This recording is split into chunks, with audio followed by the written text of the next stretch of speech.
Hello, fellow peasants. Today I'll be reviewing 1976's Taxi Driver.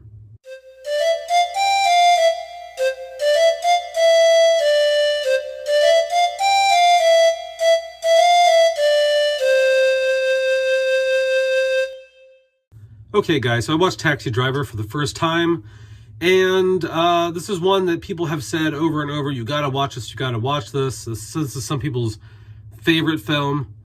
So I finally watched it. This is directed by Martin Scorsese and stars Robert De Niro. Robert De Niro plays a veteran who lives in New York City, and he is a taxi cab driver, and he is a very lonely, depressed guy. He tries to get with chicks, and they don't want to have anything to do with him because he's socially awkward. He's very disconnected from reality. He does and says things that, in his mind, he doesn't think are a big problem, but he puts a lot of people off in the way that he behaves. And so you kind of are watching him trying to maneuver through life as this impoverished taxi cab driver. I mean, he's not dirt poor, but I mean, he's not rolling in it as a New York taxi cab driver, So you're watching him just slowly slip into madness because of his loneliness and his disenfranchisement and his anger towards society. He tells people in the film that New York is, it's filled with filth and trash and it needs to be eradicated. And he has a lot of built up anger towards the world. And I think a lot of that comes from his loneliness. So what do I like? What do I not like about Taxi Driver? What I like about Taxi Driver is it really does a good job of putting you into the shoes of this guy. You do feel bad for him in parts. Some parts you're like, wow, what a creepy dude. You don't, identify with him at all. But there are some parts where you do feel bad. Like there's a scene after the girl he's talking to stops talking to him, and he's on the phone and he's trying to call her, and she won't pick up the phone. She doesn't want to have anything to do with him. He keeps sending her flowers, but they keep getting rejected. And it's just kind of sad, And so they do a good job getting you to like care about the character and sympathize in some places with the character. The cinematography here is also excellent. This is a very well shot film. Scorsese always does a good job with his films. This is New York City in the 70s. So not only do you get Scorsese cinematography, you get trashy, gritty, nasty New York City in great cinematic photography here. I mean, it's almost like it's well done, but it almost feels like a documentary because of the way that it's shot. There are like very nice establishing shots, and then there's also very nice gritty, kind of almost B-roll looking things in here as well. Mostly when De Niro is driving the taxi cab and just kind of thinking to himself, and there's just like, a monologue or whatever playing over the film. That's when you get most of the more raw looking B-roll type footage of the city. But all in all, the film just has a very nice, gritty look and feel to it. So I like the look of the film as well. Everyone gives a great performance in here. Robert De Niro, Jodie Foster, everyone in here does a good job. There's no bad acting in here. Robert De Niro, this is probably the best performance I've seen of Robert De Niro. I don't think this is the best movie Robert De Niro has, but I think this is his best performance because he does such a good job. Just the little facial tics and the, like, you really believe that he's this guy. He's this lonely guy who just can't catch a break. He can't get a girlfriend. He can't make a whole lot of money. He wants to exact revenge on society because he feels he's been cheated in some way or something. And so I really feel Robert De Niro nailed this. What else do I like about this?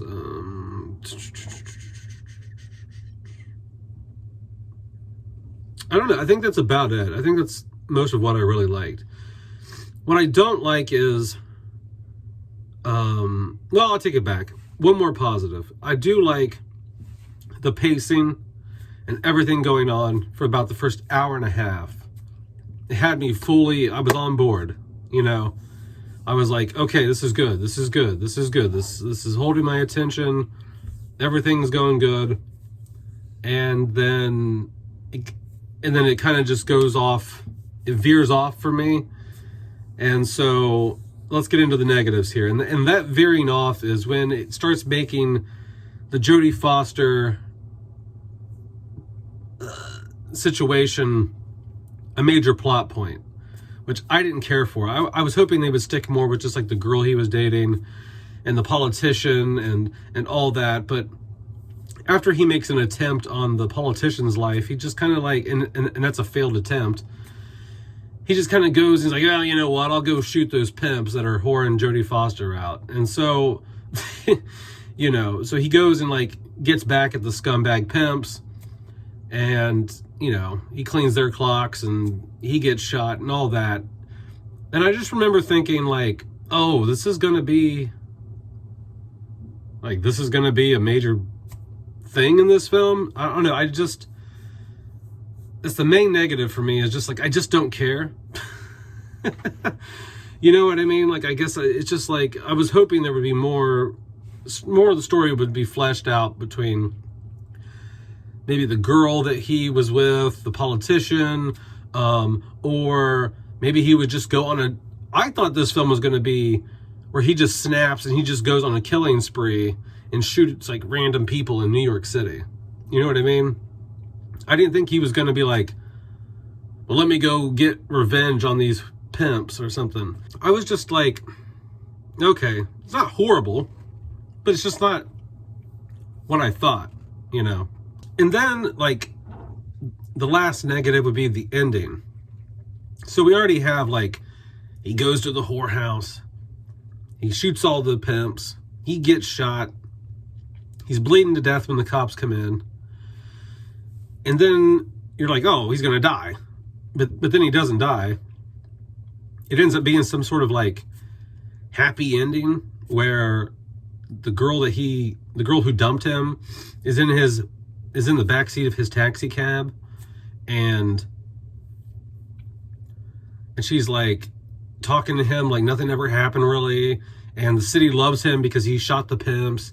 So he kind of turned into like a hero, and he got like a happy story, and like the moral of the story is almost like, well, violence solves, you know, using violence solves your problems, because he seems like he's happy at the end. And I know there's a lot of speculation, or there was a lot of speculation, that the very end scene after he gets shot by the pimps or shot by the pimps and whatever, that's all a dream in his head. You know what I mean? But Scorsese, I guess, came out and said, no, he lives. So I just don't like the ending. I don't think this is a film that needed a happy ending. This seems like a movie that just needs to... This is a character that needs to spiral and spiral and spiral all the way to rock bottom. Like, it's not how I wanted the movie to end. So all in all, what would I rate Taxi Driver? I would give it an 8 out of 10. I think it was good. I just think it could have been better. Do I think it's overrated? Slightly. I do think it's overrated. Now, a lot of people on here probably really, really love this film, and that's fine. You know, and I think this is a film I'm going to have to revisit, and maybe I can appreciate it more on a second viewing, maybe see things I didn't see before, understand things I didn't understand before. But just on my first go around, it's an 8 out of 10. It's just the veering off into the, you know, the Jodie Foster subplot and the very ending kind of being like the end of a Bing Crosby film where everything's all right, hey, you know, hey, it just seemed very unlike that character. You know, he was on a trajectory down to rock bottom, and all of a sudden now he's, you know, I don't know. It wasn't what I was looking for. Okay, so, but all in all, guys, I thought it was a good film. I think I think it's definitely worth a rewatch. I do believe it's worth a rewatch. But that's it. Let me know in the comments below what you think about 1976's Taxi Driver. Have a good one, peasants. Peace out. Bye-bye.